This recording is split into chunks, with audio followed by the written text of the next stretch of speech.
Right at it. Right at it. Oh, he's done it again.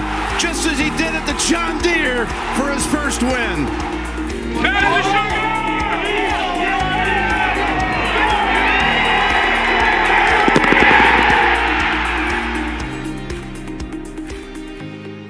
Hello, everyone. Welcome to, is this episode 37? We're getting up there. Episode 37 of the Go Get That podcast. It is another week. I'm not sure we expected him to play this week. It was just kind of we definitely didn't count it out, but when we were doing our schedule recap, I think I had him playing there, but as he got on, I didn't see him playing here. Like last week, I did not think he was going to commit, but here we are. This is a course he likes to play. Game wise, he doesn't have the best history here, but it's a fun course. It's a cool course that it's always a sick backdrop on 18 with that marshland and in the water. It's always pretty cool, but some cool holes. Greens are really tough. Scoring's usually high-ish. Like it's usually around like 16, right? It's a good average. Yeah, it depends on the wind. It's not 20, but it's not 9 either. So we'll see. He's gonna need to make some birdies, as he does every week. But this isn't a hang on for dear life course like the Masters was last week. This is a go out and attack course. You need to make birdies here. You got to take advantage of the par fives. Par fives here are not hard. You have to take advantage of the par fives. Actually, that 16th hole is pretty tough. As we found out last night, Dad and I were playing it on PGA, and we kind of made a mess of it on the game. But yeah, I looked back at my schedule prediction, and I didn't have him playing this week originally. Obviously, I think with him not playing API, it seems more likely because I thought he was going to play API originally. So picking this week instead of that week, I guess makes a little bit of sense. But I mean, in terms of the course, expectations are low for me personally this week. I just do not think it's a good fit for his game right now. I do think looking at the weather though, that with the windy conditions, it probably favors him a little bit, but with a course like Harbor Town where the fairways are, I mean, not narrow, but they aren't like long, it takes driver out of hand quite a bit. And with the way he's been swinging the driver, which has been well, I feel taking it out of his hand is, I mean, you're taking away his best club at the moment. Yeah, I agree with that a little bit. And if you drive it well, you can certainly take advantage with some good iron shots. Of course, you have to cap him off with putts, which he's not going to do, or we shouldn't expect him to do. But I also think if you're just a little off with the driver, you can get into some trouble pretty quickly out there. Definitely the likelihood of a pitch out at some point this week seems pretty high, I'd say, for pretty much everybody in the field. So it's kind of about making that, maybe making a miraculous par or just getting a bogey instead of turning that into 6 or 7. But not too much water. There's some water on the par 3s, which is a little par 5, a little nervy, I guess, if you're stepping up there without a ton of confidence in some of the middle irons. But I think you guys hit on most of it. I think if the weather stays at what it is, it's probably 14, 15 under. I want to touch on something you said, Dan, about the now I'm blanking. What was your middle point before the score? Before like the water, punching out. Yes. Last year he started himself off with a triple bogey when he went into the woods. I mean, it was out of bounds. He had to re-tee. But what you were talking about, how you need to find a way to make that bogey.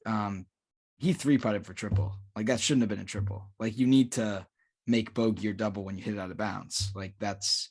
Are you referring to 2019?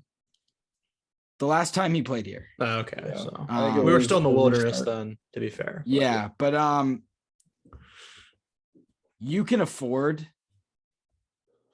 one out of bounds ball and win a tournament. I truly believe that. I think that one swing cannot knock you out of the tournament. A double bogey is only 2 bogeys. Like that's all it is. You cannot make a triple bogey and win a tournament. Like that just doesn't happen very often, right? You need to be able to limit that damage, because if you're going to make a triple like you did on 12 last week, and I mean, doubles are killer anyways, but he needs to limit the damage. We're going back to when you're trying to punch out, like Dan said, like you need to get it out. You need to take your medicine. And sometimes Jordan gets a little stubborn, and we know how that goes. But overall, I don't know why he played this week. I would have much rather seen him at Zurich with a little bit of a relaxed format, as opposed to here where he's never putted well. It just seems like it could just further the frustration. I'd rather see him play at a course where he could putt bad and just be a lot more loose, because I think he needs that right now. I would have loved to see him play Zurich right now, given the state he's in, but he chose this week. I think he's looking for more something on his own path. I don't think he wants to put any playing partners through the putting woes that he's going through right now. Yeah, that's not fair. I mean, from a fan perspective, I don't have any interest in the Zurich. No offense, Bob. I don't really either. much I'm just rather, saying, I'm just saying I think it would be better for the state of his game. That's fair. I hate to keep harping on it, but I much rather would have wanted to see him play API than this week. Well, yeah, obviously, yeah. But here we are. At least he's playing. I mentioned that in the Masters recap. I'm happy he's playing this week, because I could not have waited a month until he next played in May after the Masters. If he wouldn't have played this week, would have been painful. But yeah, I think Bob makes a good point. It's something that kind of since these past 3 weeks, match play, Valero, Masters, felt like he really, really wanted to play well at Augusta, and it wasn't quite going his way, especially on the greens, and he got really frustrated and he tried to force stuff. Like I think some of the short putting, the problem is the decels, but then also I'm just trying to hit the ball in the hole instead of just make a good putt, and trust my line. And obviously that happens when you lose confidence, and then everything just kind of, the snowball effect seems to be occurring on inside of 10 feet. But I do feel like the course management hasn't quite been there, because he's trying to get an eagle or get a tap in birdie all at once, like trying to make all these things happen instead of just kind of letting it come to him. Yeah. And I think this is it's not a bad course to be at, because I think you can make a birdie on every hole. It's target golf though. Yeah. If you play the right shot. So if he comes in with the mindset of, man, I got a birdie every hole, then this could be another short week. But if he stays patient and realizes that there's birdie chances kind of coming down the stretch, I think maybe he can cobble a couple of decent rounds together. And he hasn't, I looked at some of his strokes gained approach numbers, and he's only had, I think, 2 negative rounds since Pebble. One was at Augusta, and then maybe 1 or 2 more, but they were slightly negative, just negative. But it's the putter that is atrociously bad. And just confirming what we've been saying this whole time. But he's hitting it, okay, and he's hitting it okay enough to be able to rack up a top 25, even as bad as the putter has been. So we'll see how it goes. Hopefully, Dan, I want patience this week. I want to kind of bounce off what you were just saying again about, so this is a target golf course. This is a golf course where there's going to be a lot of non-drivers off the tee, a lot of holes where it's fairway rough, fairway green, where you have to lay back, it's split in 2. A lot of trees. There are a lot of holes where you just hitting driver just doesn't give you an advantage. You got to make sure you're hitting the fairway. And as you said, you have to be able to manage the course very well. Everyone's going to be in the trees this week. It's just going to happen. It's too tight for it to not happen. When you're in the trees, you need to take your bogey.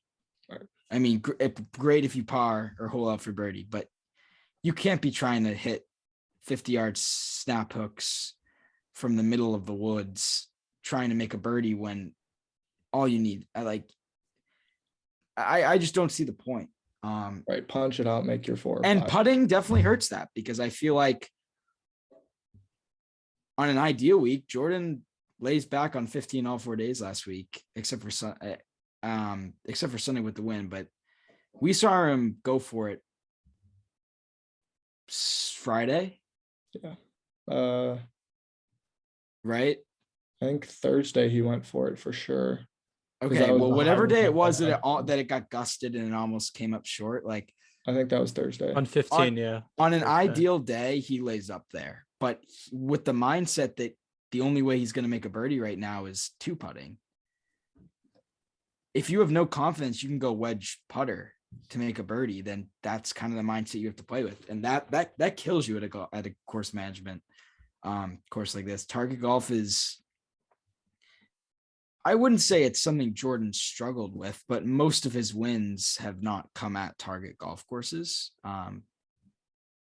His game is not in a spot right now where target golf is, what I think he needs to be playing. No, and that's another reason why I would have much rather seen him play another tournament. I just think this could enhance the frustrations. Would have rather seen him play a Valspar or something like that to fill the gap, but it is what it is. I was thinking about this a little earlier, just before we came on, about kind of the schedule, because last year he took those 4 weeks off before Byron Nelson and then the PGA after the Masters. This year, he's playing the RBC and then he's going to play the Byron Nelson. So there's going to be 3 weeks in between. And just kind of where his game is at. I think this week could be indicative of whether or not he shows up at Mexico. And I know we talked about Mexico a little bit as that would not be ideal. But it's right in the middle. It's after the Zurich and it's before the Wells Fargo. So he'd have, because I don't think he wants to play Wells Fargo to have, 5 weeks in a row there, especially leading into the US Open after that. But I think if this doesn't go well, then he's not going to want to take 3 weeks off after 2 MCs and then going for the Slam, only have 1 week to see what's working. But maybe he will, and that's probably more likely. But it just popped into my head that I think Mexico has like a 15 to 20% chance of happening. Fair. I saw Rom committed. I thought that was interesting. I know speaks Spanish, which is spoken in Mexico, so I can see why that's an easy one for him to pick. Is it? But is Spanish spoken in Mexico? What are you trying to test me for? This is very rude. But no, I'm actually curious to see how the Mexico field is.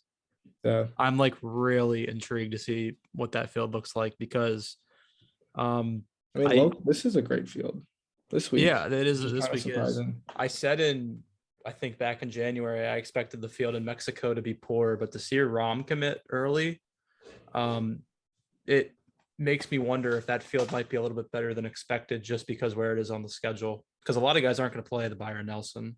Yeah. And that Mexico seems like it's in a good spot in preparation for the PGA. I think as we get closer to the summer, I personally think that the prime of the season has ended. Like, I think that the prime of the season is February to April. That's always how I think what I consider the biggest tournaments, right? Like, you have the majors, but besides the majors, what else do we really have, right? Besides the playoffs, but the Mexico playoffs isn't that. Memorials in there.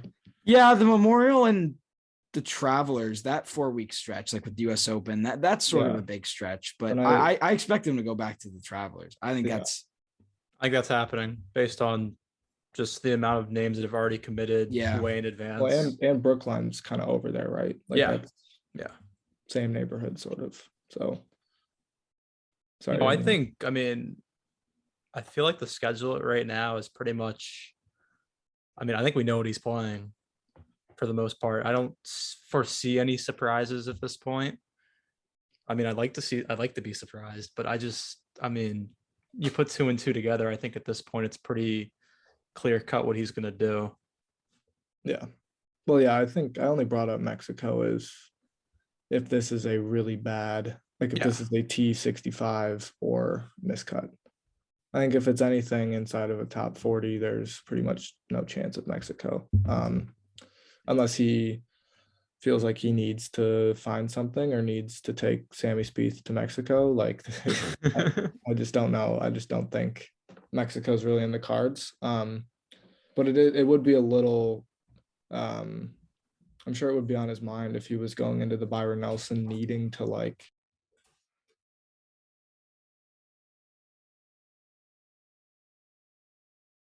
on paper, I guess should fit his game. Yeah. This is a weird week. Like I won't lie. Like I didn't expect this week to happen in this state. Like I definitely didn't expect him to be this lost in January, but I definitely didn't expect him to be this lost and then choose to play here. Like I'm struggling to figure out what's going to happen this week. Yeah. Like I feel like a fire is burning inside him from missing last week, but a fire only gets you so far if you can't make a 3-footer. Yeah, and I thought a fire was burning right after he finished sole second at the Open, and I thought the Masters he was going to have highlighted as I'm going to go win this week, and he showed up last week and played like utter garbage. So a fire can really only do so much. It's really, you just got to do it. It's as simple as that. Yeah, I think I mentioned it in the Masters recap that when he plays, at least in the past 2 years after a miscut, it's gone pretty well. But he could actually make a putt those 2 weeks. So I wouldn't like hold out much hope for this week. I think the main thing, I just want to see some patience, right? And I want to see back-to-back birdies would be nice because that seems to not happen anymore. Obviously, if he putts to his ceiling, then we are very much talking about a different story. But right now he is putting to his floor, and his floor is quite a ways below his ceiling. And it's below most players' floors with the putter at the moment. So I think that's kind of where we're all at. It's like we're on this is the ultimate like Spieth stuff right now, where it's like, well, we have no idea except somewhat low expectations. And it's going to be a roller coaster ride come Thursday at 8:38. So yeah, we'll see. I can, since you mentioned it, 8:38 a.m. on Thursday, 1:18 p.m. Eastern on Friday with Shane Lowry and JT. So it's a fun group for a. Is he featured? Well, it's a good question. I was actually pulling it up right now. I'm sure he'll be featured or like the marquee group one of the days. Let me see if I can find it. Yeah, he's definitely marquee group Thursday. Gotta be. Unless they put Burgers and Connors in the marquee group. He is the marquee group on Thursday. Yep. So, and Friday, I assume he'll be Friday that he's not listed. I think he is second round. So they'll take him over at 3:00 on Friday. They'll catch like the back nine as they usually do. Yeah. ESPN Plus has been pretty solid this year. We've talked about it a little bit. We talked about PGA Tour Live for how bad that was, but ESPN Plus is certainly up the game in the overall coverage. Exceeded our expectations too. Yeah. It's done a good job. Yeah, this golf course fits very certain people. Like there's a reason why Neiman always comes back here and plays well, and there's a reason why Simpson always comes back here and plays well. Like it's a very specific golf course, like player golf course. I like it personally. I think it's a great golf course. I just don't think it's the best fit for Jordan. I think it will be exciting to see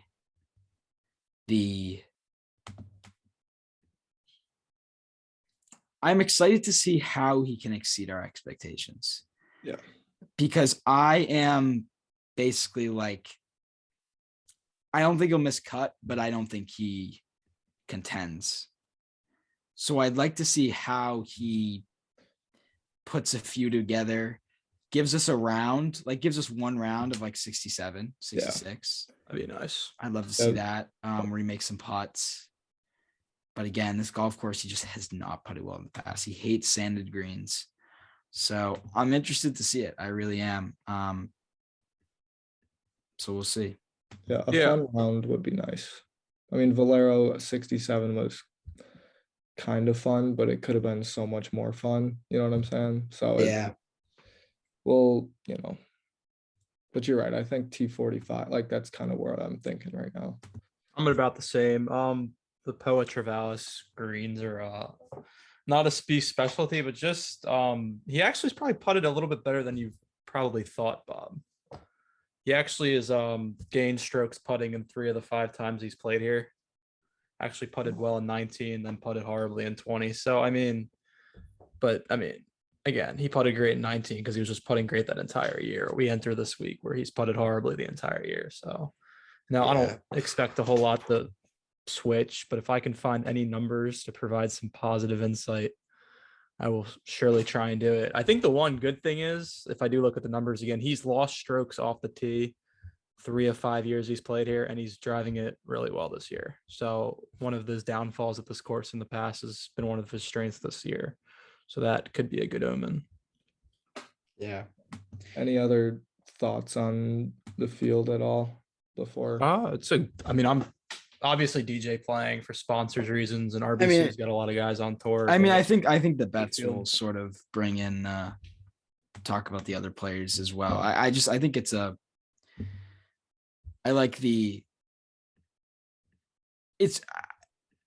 a tournament you'd think would get a great field. That's the Masters, but it's a great course, and I enjoy watching. I mean, if you remember, Jordan had that 7 straight run, like birdie run. That was sick. Yeah, I think I was thinking about it a little bit before we came on as well. Just like 5 of the top 10 in the world are here. I know Abe Answer withdrew, but Spieth's at 20 in the OWGR, and a win would get him up to 10th, I think. So that's like, this is a pretty big time field. But I was thinking about it, and I think it's because a lot of people don't play Valero, like that they're just like, well, I don't want to, because this is a weird part of the schedule. Like, what are you going to play? You're going to play the Zurich, which is a weird format. Are you going to go to Mexico where you can hit a 9-iron 200 yards? Wells Fargo, a lot of people will be at, but then are you going to play the Byron Nelson? So I think a lot of people are like, well, yeah, this is like one of the final kind of checklists before Southern Hills. So I think it makes a little bit more sense as to why more people are here, but it was a little surprising to see kind of the names that are here. Do we want to just go right into do we want to do Thrive or FanDuel, or what do we want to do? We can do both. Let's start with FanDuel. I gotta pull up Thrive. All right. Yeah, Thrive's got some, like, there's some things that I'm looking at that I'm like, I'm playing those. Yeah, there's some bangers this week. One includes the one, the only Mr. Flower. I don't know if you saw that's a nuke. It's like, I mean, if I could make that every one of my entries, I would. Yeah, and you get plus for taking the over. I mean, that's just ridiculous. I mean, there's no chance that doesn't it. All right, I'm gonna go for my outright. Kevin Kisner. Of course, he's played well here. It was between 3 people for me, and I'm picking the other 2 in other picks, so I decided to go with Kisner for the outright. How much on him?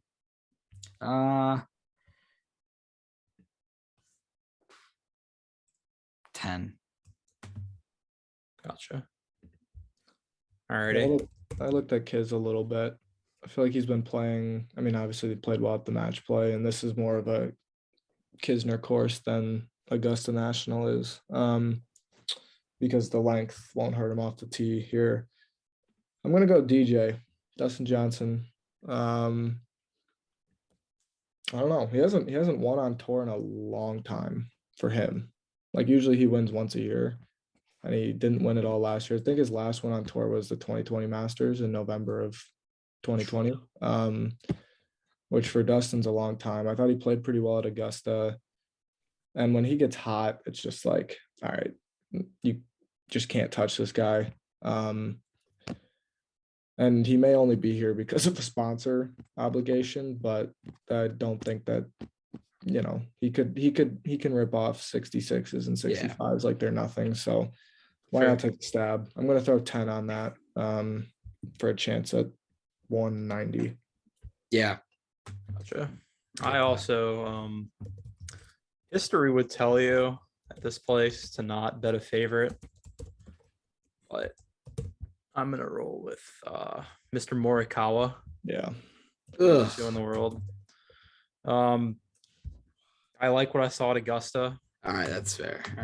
And his putting has been kind of under the radar this year. He hasn't putted well at his previous 2 trips around Harbor Town, but I mean, he's putting this year a lot better than he has in the past. And he hasn't won since the Open, and he's really good. And I think he's going to be your next world number 1 after Scotty relinquishes it, whenever that will be. Yeah. So I got 25 on him to pay out 350. Yeah, and, Colin. Sorry, go ahead. And just to update everyone on the updated scoreboard, Bob is plus 688 points this year. So if you've been tailing Bob, you're doing pretty darn good. And if you've tailed Dan, you're doing pretty good too. He's at plus 388. And then I am at negative 182.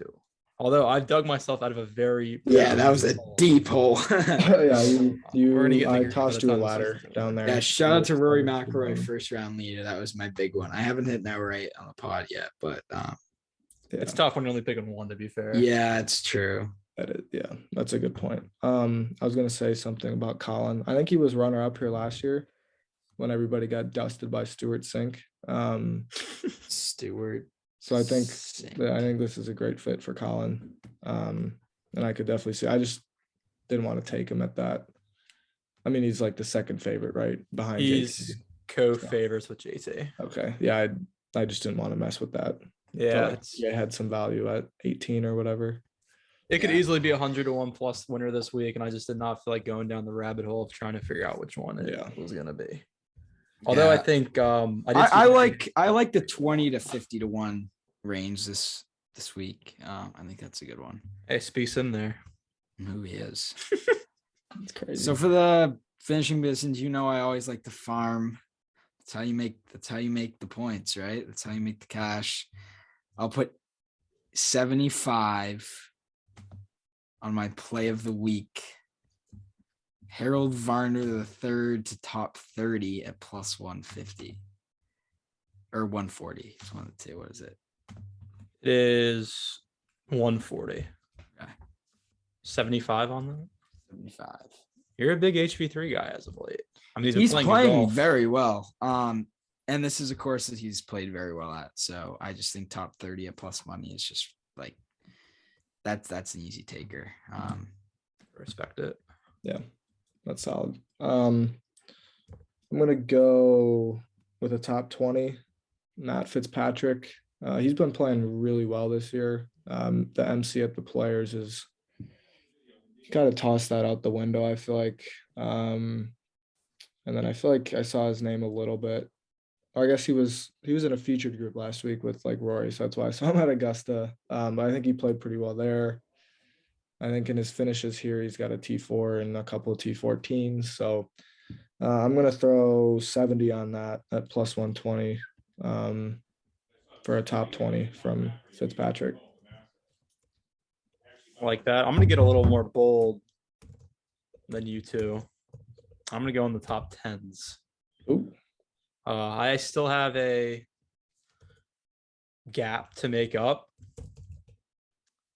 And part of that gap is going to be getting a little bit more aggressive as the season goes on. I don't think your course management is very good right now. I mean, it's very fair. Hey, if you got a banger. I'm going to tail a guy that has played at this course a lot over his career and is coming off a good finish in his last outing. I'm going to go Matt Kuchar to top 10. Oh, at plus 500. I mean, he isn't maybe the best person in the field this week at Harbor Town, but he's definitely up there. I mean, Harbor Town screams Cooch. You don't need to hit. You can be a short hitter and win here. Coming off a second at Valero, and I have him at plus 500 to top 10, which I think is pretty decent odds for a guy that's got, I think, 5 or 6 top 10s here in his career. So I'm going to put 40 on that to pay out 240. I like it. Thank you. Probably won't hit, but whatever. Yeah. I played Kuchar a couple times and it doesn't show up, I guess. But I think I've bet him once this year and I think it paid out. So we're gonna get a little aggressive here. And then I'm gonna go to the prop section for this week. Ooh. And at plus 900, I'm gonna take Neiman top rest of the world. So non-USA, Europe, Great Britain, Ireland. Yeah. It's a good one. ROW. Neiman's playing well. He's got the plus 9. Yeah, it's pretty good value. Cam Smith, but I mean, I don't think Neiman should be priced higher than Connors. Yeah, that's ridiculous. No offense to Connors, but I think Connors' biggest weapons are pretty dang neutralized here. Yeah, he's also been he's played a lot. Like he was at Valero and he played the whole weekend at Augusta, and so he's been playing quite a bit. He played until Sunday he played DJ in the consolation match at match play. So this is week number 4 for Corey after a lot of stressful golf. Yeah. So I like that play. Good find. I'm gonna go with 4 top 20s kind of bunched in one because Don't tell me we have the same play. One of those tourney specials. So I'm gonna put 20 on it at 60 to 1. And I need Tyrrell Hatton, who was very entertaining on Sunday at Augusta. Russell Henley, who I think went out in 31 on Sunday at Augusta. Daniel Berger, who's about as consistent as you get for a top 12 guy. And then Neiman also has the top 20. So all 4 of those got a top 20, which I think they could. I feel like Hatton played well here in the restart in 2020. I think he was okay last year. I know he played bad at Augusta, but that doesn't seem to be his favorite course. So maybe he gets the mojo back a little bit here. That's kind of what I'm hoping for. Yeah. You have respect that. 20 on that to pay out 12.20. Yeah. If that hits, I mean, I'm also going with a top 20 play, a little not as aggressive as you, a little less aggressive than you, Dan. I won't lie, I didn't spend a ton of time gathering my thoughts on this one, but I have any 4 of JT, Cam Smith, Matt Fitzpatrick, Corey Connors, and Daniel Berger to top 20 at plus 400.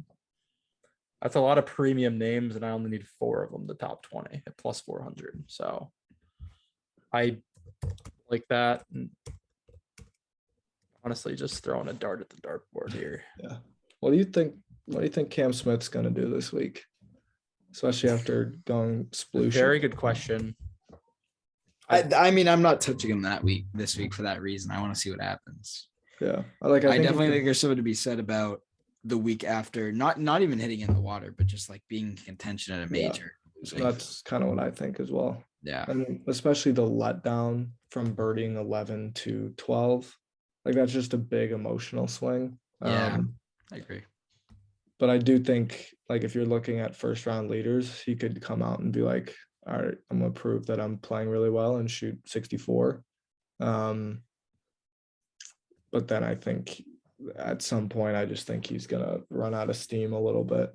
Yeah, I agree. I don't think he's gonna win, but I think this is a pretty good Cam Smith course. Yeah, I would agree with that. Plots his way around. You got to make some putts, and Cam Smith is very good at making putts. Very true. We're on to Thrive now, and I will start off because I love 3 of these. The last 2 were tough. Like I just had to like sort of scavenge, but 3 of these I love. I'll start with Kisner over 4.5 birdies. That's some good value for a guy I think is going to play very well this week. It just is so free whenever you get a Ricky Fowler prop that is over bogeys or under birdies, and we've been gifted by the gods this week. So Ricky Fowler over 2.5 bogeys at plus 115. You get 115 points. I mean, that is such good value for a guy who is gonna miscut this week. And then finally, Jordan Spieth under 11.5 pars. Ooh. I see a lot of bogeys plus birdie combination this week. I see a lot of making a birdie and then making a bogey the next hole to throw it away. I don't know if I'd mind that, to be honest. I mean, I probably wouldn't either, but I do see that happening in round 1. I see a lot of shapes on the card. Hopefully circles. What? No, I coughed. Sorry. That's fair. I like that.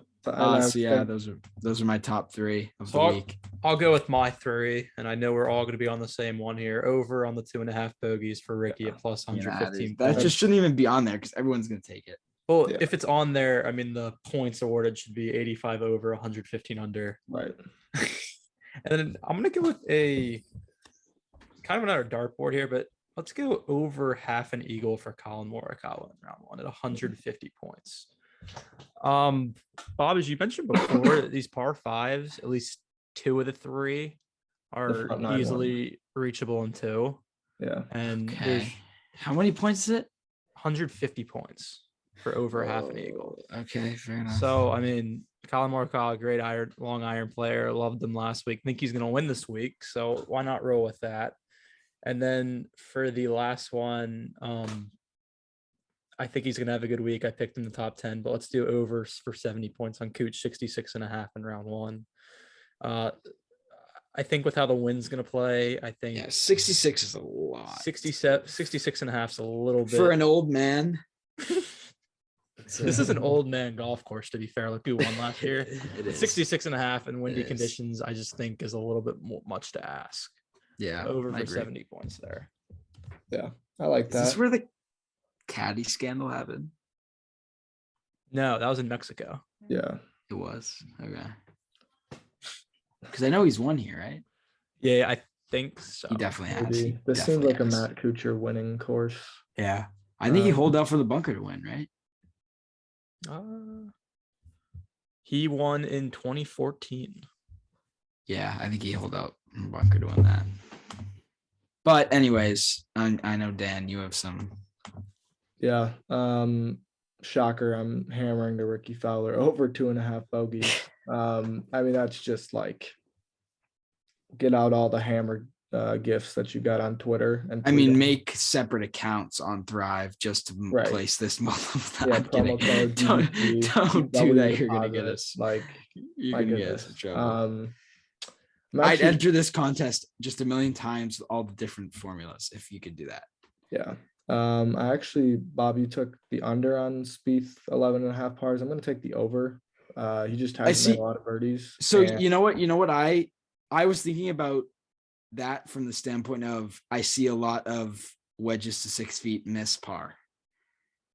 So I see where you're coming from there. I think you could take either one. And they're equal. They're equal at 100 points each, over and under. So it's even money on that. I'm gonna take the over. And then, do you know what wave DJ's playing, Jordan? Do you have it in front of you? I can pull it up real quick. Okay, because I'm very tempted to take, because the wind's going to pick up in the afternoon Thursday, I believe. And I'm very tempted to take this DJ 68.5 under at 110 points. Because I mean, I think he's going to play well this week. Obviously, I picked him as my winner. Trying to load it, but as per usual, the PGA Tour app is hot garbage. Okay. Well, so if he's in the morning, I think that's a pretty good bet. But it wouldn't shock me that if he's in the afternoon, in which case afternoon. Okay, so maybe have to pivot there. Burger's in the morning though, right? I think he is. Yes, 8:16. Okay, so you've got Daniel Berger at 70.5. So he's got to play at 1 under or better to get 100 points there. So I that's another one that I'd consider looking at, especially if he's going out in the morning wave. Yeah, I like it. I actually go get that plug, but I typed in BER and it showed Berger's tee time and Robert Streb, who is also in the field this week. Schreber. There we go. We need our boy down. Yeah. It might be time for Bob to forget he plays golf again so we can get a Streb 61. That was so electric. Are you kidding me? As soon as he made that birdie to go to 6 under through 7, I became the biggest Streb fan and we'll never look back. I mean, that was so electric when he blew that up in my face and I was all for it. Yeah. What a sick situation. But yeah, I mean, it's a pretty weird week coming off a Masters miscut. I mean, yeah, I think expectations are pretty universally low, but hopefully that fire you alluded to of missing the cut at the Masters will come out. But I mean, I was kind of thinking the Masters would be the last line. Either the putter would come alive there, or we just continue to struggle, and it's just really tough to get any positive thoughts going into the tournament until we just see it happen. Yeah, I'm gonna say T37 at 7 under. I'm gonna go T36. I don't know the score. Come on. I think the winning score will be 15. Yeah, I'll stick with 16. And he'll get to 6 under. I think he sits around 5. Yeah. T42. All right. I mean, we're just kind of like throwing out random numbers here. Yeah. I think it's a made cut non-contention week personally. Can't blame you for that. We'll see. I mean, I'd love to be wrong, unless it's the missed cut. Which it very well could be. But I mean, I cannot remember the last time he's missed 2 cuts, but like, I'm not going to sit here and tell you that he can't miss a cut. I mean, if the putter is that bad and he gets into tree trouble, we are not making the weekend. Well, yeah, but we'll see. You can have one, like you could make an 8 pretty quickly out here, and then your weekend's just gone. So wind's blowing too. It's going to blow, so it'll be even trickier to hit the fairways. Yeah. Anyway, until then. Until then. Peace. God damn. You think, Dan? You gonna say goodbye to the people, Dan? Yeah, well, we always you're the man of the people. Okay. Say goodbye to the man of the people. Goodbye, people. There we go. I will see you later. Dan says goodbye. We say goodbye. Take care. Bye.